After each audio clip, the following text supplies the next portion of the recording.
আসসালামু আলাইকুম প্রিয় চাকরি প্রার্থী ভাই বোনেরা, আজকের ভিডিওতে আপনাদের স্বাগত। বন্ধুরা, আপনারা যারা সমাজসেবা অধিদপ্তরে ইউনিয়ন সমাজকর্মী সহ বিভিন্ন পদে পরীক্ষা দিবেন, এই ভিডিওটি তার জন্য অত্যন্ত গুরুত্বপূর্ণ। বন্ধুরা, এই ভিডিওতে আমি বিগত সালে আসা 70টি খুবই ইম্পর্টেন্ট প্রশ্ন দেখাবো। এগুলো যদি আপনারা প্র্যাকটিস করেন তাহলে ইনশাল্লাহ এখান থেকে হুবহু অনেকগুলো প্রশ্ন আপনারা আপনাদের পরীক্ষায় কিন্তু কমন পেয়ে যাবেন। তাই ভিডিওটি না টেনে প্রথম থেকে শেষ পর্যন্ত দেখবেন।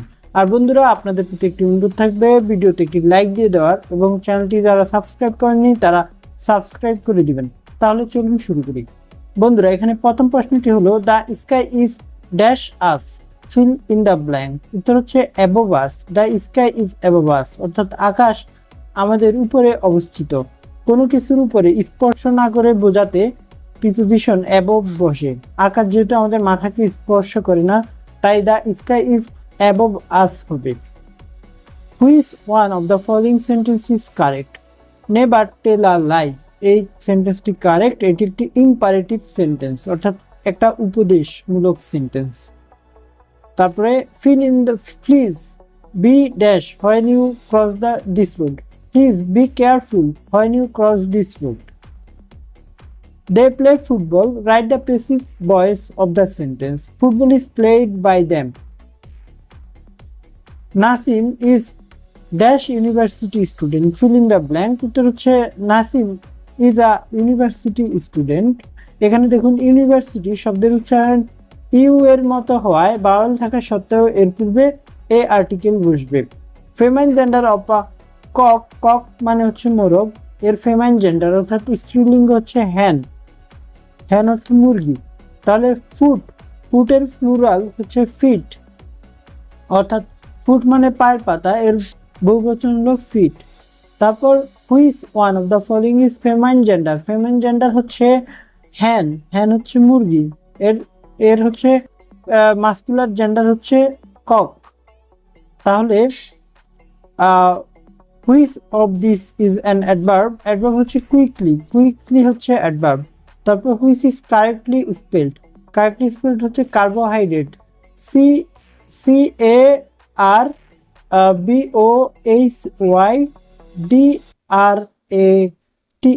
কার্বোহাইড্রেট, এটা হচ্ছে সঠিক বানান। তারপর 11 নম্বর প্রশ্ন, পরার্থ শব্দের বিপরীত শব্দ কোনটি? পরার্থ মানে হচ্ছে অন্যের মঙ্গল, পরার্থ মানে অন্যের মঙ্গল কামনা করা, আর স্বার্থ মানে নিজের মঙ্গল। তাহলে পরার্থের বিপরীত শব্দ হচ্ছে স্বার্থ। ভাষা কোন নীতি নাটকে না ভাষা কোন রীতি নাটকে ও বক্তৃতায় অনুপযোগী, অর্থাৎ ভাষার কোন রীতি নাটকে ও বক্তৃতায় অনুপযোগী? উত্তর হচ্ছে সাধু রীতি। সব ভাষার ব্যাকরণে কয়টি মৌলিক অংশ থাকে? উত্তর হচ্ছে 4টি মৌলিক অংশ থাকে সব ভাষার ব্যাকরণে। এই 4টি হলো ধ্বনিতত্ত্ব, রূপতত্ত্ব, বাক্যতত্ত্ব, অর্থতত্ত্ব। নিষ্কর শব্দের সন্ধি বিচ্ছেদ কোনটি? উত্তর হচ্ছে নিষ্কর হচ্ছে খ নাম্বারটা, নয় ঋষিকার বিসর্গ ক র, নিষ্কর। নিচের কোন বানানটি শুদ্ধ? উত্তর হচ্ছে মরীচিকা বানানটি শুদ্ধ। আমরা জানি প্রথমে রসিকার হয়, তারপরে দীর্ঘিকার, তারপরে আবার রসিকার, তারপরে দীর্ঘিকার। তাহলে এই সূত্র অনুযায়ী মরীচিকা, খ নাম্বারটি কারেক্ট। তারপর মুক্ত এর প্রকৃতি ও প্রত্যয় কি? উত্তর হচ্ছে মুস যোগ কয়তয়, গ নাম্বারটা। তারপরে কোনটি উভয়লিঙ্গ? উভয়লিঙ্গ হচ্ছে শিশু, শিশু উভয়লিঙ্গ। তুমি মহারাজ সাধু হলে আজ আমি আজ চোর বটে। উত্তর হচ্ছে এটা 2 বিঘা জমির অংশ, 2 বিঘা জমি রবীন্দ্রনাথ ঠাকুরের একটি কবিতা। তারপরে বুদ্ধিমানের বিশেষ্য পদ কোনটি? উত্তর হচ্ছে বুদ্ধি। দেখুন বুদ্ধিমান একটি হচ্ছে বিশেষণ, এর বিশেষ্য পদ হচ্ছে বুদ্ধি এবং বুদ্ধিমত্তা, এই দুটি কারেক্ট। তবে অপশনে যদি বুদ্ধি থাকে তাহলে আমরা প্রথমে বুদ্ধি দাগাবো, আর যদি বুদ্ধি না থাকে তাহলে বুদ্ধিমত্তা দাগাবো। এখানে যেহেতু বুদ্ধিমান আছে, এখানে যেহেতু বুদ্ধি আছে, তাই অ্যান্সার হবে বুদ্ধি। আর বুদ্ধি যদি না থাকতো তাহলে আমরা বুদ্ধিমত্তা দাগাতাম। প্রোপাগান্ডা এর বাংলা পরিভাষা কি? উত্তর হচ্ছে প্রোপাগান্ডা বাংলা পরিভাষা হচ্ছে অপপ্রচার। বন্ধুরা, প্রোপাগান্ডা এর বাংলা পরিভাষা অপপ্রচার। যদি অপপ্রচার অপশনে না থাকে তাহলে উত্তর হবে গুজব। মুজিবনগর কোন জেলায় অবস্থিত? উত্তর হচ্ছে মেহেরপুর জেলায়। এই প্রশ্নটি এখন আর গুরুত্বপূর্ণ না। তারপর বাংলার শেষ স্বাধীন নবাবের নাম কি? উত্তর হচ্ছে সিরাজউদ্দৌলা। ওই যে 1757 সালে 23 জুন পলাশীর যুদ্ধে নবাব সিরাজউদ্দৌলার পরাজয়ের মাধ্যমে স্বাধীনতার সূর্য অস্তমিত হয়। তারপরে বাংলাদেশের জাতীয় সংসদে ভোটে নির্বাচিত সদস্য সংখ্যা হচ্ছে 300 জন। খ নাম্বার। 2022 সালে ফুটবল বিশ্বকাপ কোথায় অনুষ্ঠিত হয়? উত্তর হচ্ছে কাতারে অনুষ্ঠিত হয়। আর 2026 সালে অনুষ্ঠিত হয় হলো কানাডা, ইউএসএ, মেক্সিকো। উদ্বোধনী অনুষ্ঠান হয় মেক্সিকোতে। আর হচ্ছে আপনাদের যে ফাইনাল ম্যাচ হয় যুক্তরাষ্ট্রে। আর মেক্সিকোতে যে উদ্বোধনী ম্যাচ হয়েছে সেটা অত্যন্ত জাঁকজমকপূর্ণ ছিল। এবং 1000তম ম্যাচ হয়েছিল কোথায়?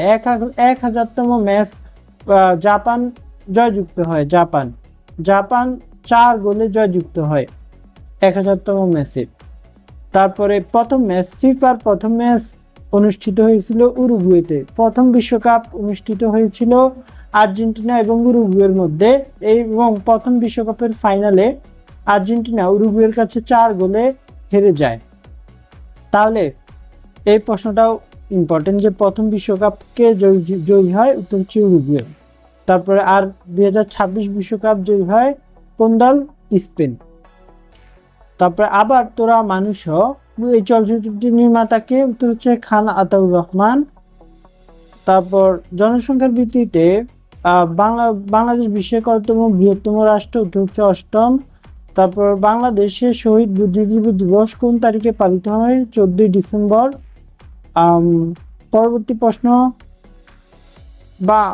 বাংলাদেশ আওয়ামী লীগ কোন সালে প্রতিষ্ঠিত হয়? উত্তর হচ্ছে 1949 সালে। এটা এখন আর ইম্পর্টেন্ট না। ইউনিসেফ সদর দপ্তর কোথায়? উত্তর হচ্ছে নিউ ইয়র্কে। বন্ধুরা, আমি আপনাদেরকে এখানে যে প্রশ্নগুলো দেখাচ্ছি এগুলি বিগত সালে এসেছিল।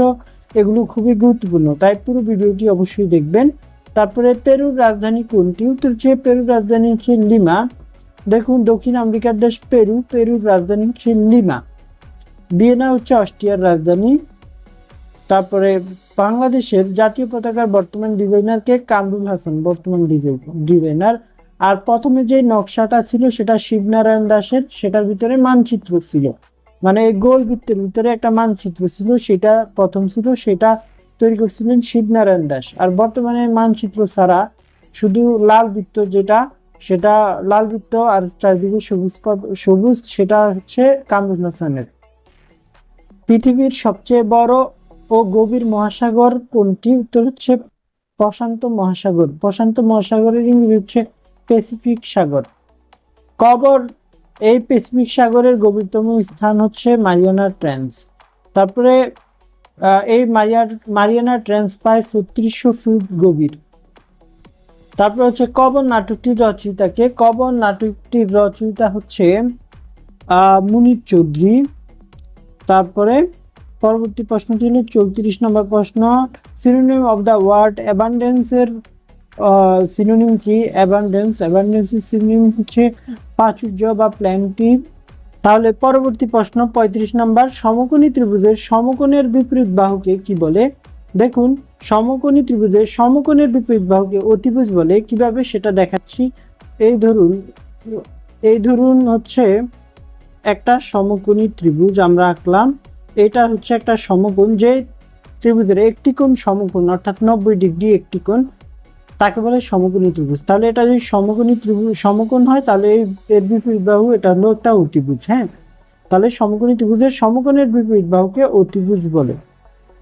তাহলে পরবর্তী প্রশ্ন 20, 23, 26, 29 ড্যাশ ড্যাশ ধারাটির দশম পদ কত? এখানে দেখুন 20 এবং 23-এর মধ্যে পার্থক্য 3, 23 এবং 26 3, 26 এবং 29 3। তাহলে পরবর্তীতে 29-এর সাথে আমরা যদি 3 যোগ করি তাহলে হবে কত? 30, 31, 32। তাহলে পরবর্তী সংখ্যা 33। তাহলে পরবর্তীতে হবে কত? 35। তাহলে পরবর্তী 38। পরেরটা হচ্ছে 41। তাহলে এরপরেরটা আরো 41-এর সাথে 3 যোগ করলে হবে কত? 44। 44-এর সাথে 3 যোগ করলে 47। তাহলে দেখুন 1 2 3 4 5 6 7 8 9 10। তাহলে এটাই হচ্ছে দশম পদ। তাহলে দশম পদ হচ্ছে 47। এখন 37 নম্বর প্রশ্ন, পরপর তিনটি সংখ্যার গুণফল 120, তাদের যোগফল কত? দেখুন আমরা পরপর যে তিনটা সংখ্যা কল্পনা করি তাহলে 4, 5, 6, তাহলে কি 4 5 20 আর 6 20 120, তাহলে সংখ্যা তিনটা হচ্ছে 4 5 6। এখন 4 5 6 এর যোগফল কত? 4 5 6 এর যোগফল হচ্ছে 15। এই যে 4 আর 6 10, 10 আর 5 15, তাহলে অ্যান্সার হচ্ছে 15। তাহলে পরবর্তী অঙ্কটি, টাকায় 6টি দরে পণ্য ক্রয় করে টাকায় 5টি দরে বিক্রয় করলে শতকরা কত লাভ? দেখুন এখানে টাকা দেওয়া নেই, দেওয়া আছে সংখ্যা। যদি সংখ্যা দেওয়া থাকে, ধরুন আপনি যদি 1 টাকায় 6টি জিনিস কিনে 5 টাকায় 1 টাকায় 6টি জিনিস কিনে 1 টাকাতে 5টি জিনিস বিক্রি করেন, তাহলে আপনার কাছে আরো একটি অবশিষ্ট থাকবে, সে একটি হচ্ছে আপনার লাভ, তাই না? তার মানে যখন টাকা না দিয়ে সংখ্যা দেওয়া থাকবে, পণ্যের সংখ্যা দেওয়া থাকবে, তখন লাভ সমান সমান হচ্ছে বিক্রয় সংখ্যা মাইনাস ক্রয় সংখ্যা। হ্যাঁ, না, ক্রয় সংখ্যা মাইনাস বিক্রয় সংখ্যা। যখন ক্রয় সংখ্যা দেওয়া থাকবে তখন ক্রয় সংখ্যা মাইনাস বিক্রয় সংখ্যা ইজ ইকুয়াল টু লাভ। তাহলে আমরা জানি পার্সেন্ট বের করার ক্ষেত্রে নিচে আমরা বসবো হচ্ছে কি, এটা বিক্রয় সংখ্যা 5 আর হচ্ছে লাভ হচ্ছে 1, তাহলে 100। তাহলে আমাদের লাভ কত পার্সেন্ট? এটা তাহলে লাভ হচ্ছে 20%, ক নাম্বারটা।